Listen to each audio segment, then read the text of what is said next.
Imagine we are living in prehistoric times. Now, consider the following. How did we keep track of time without a clock?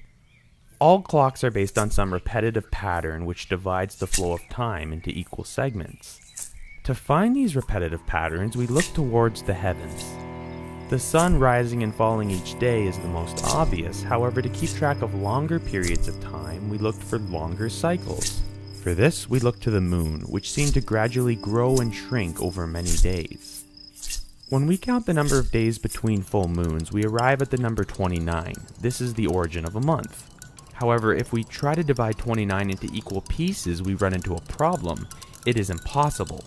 The only way to divide 29 into equal pieces is to break it back down into single units. 29 is a prime number. Think of it as unbreakable.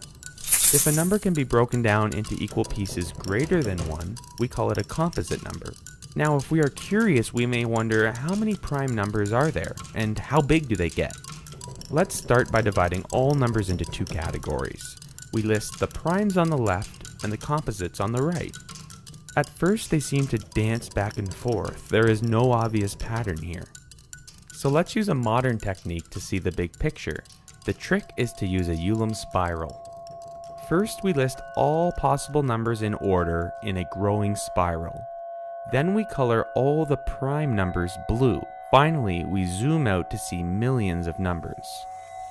This is the pattern of primes, which goes on and on forever.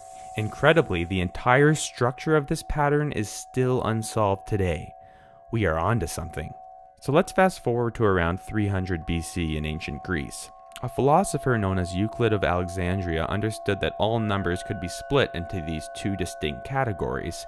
He began by realizing that any number can be divided down over and over until you reach a group of smallest equal numbers.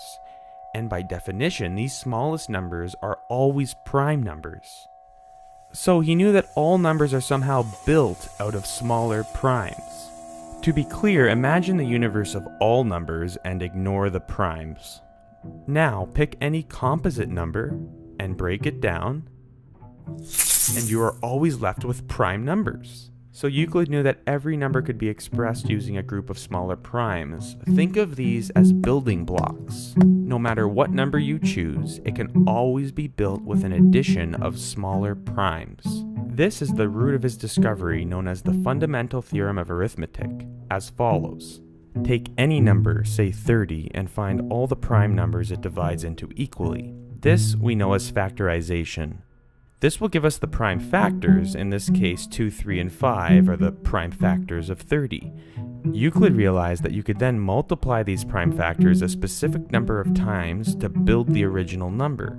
In this case, you simply multiply each factor once to build 30. 2 times 3 times 5 is the prime factorization of 30. Think of it as a special key or combination. There is no other way to build 30 using some other groups of prime numbers multiplied together.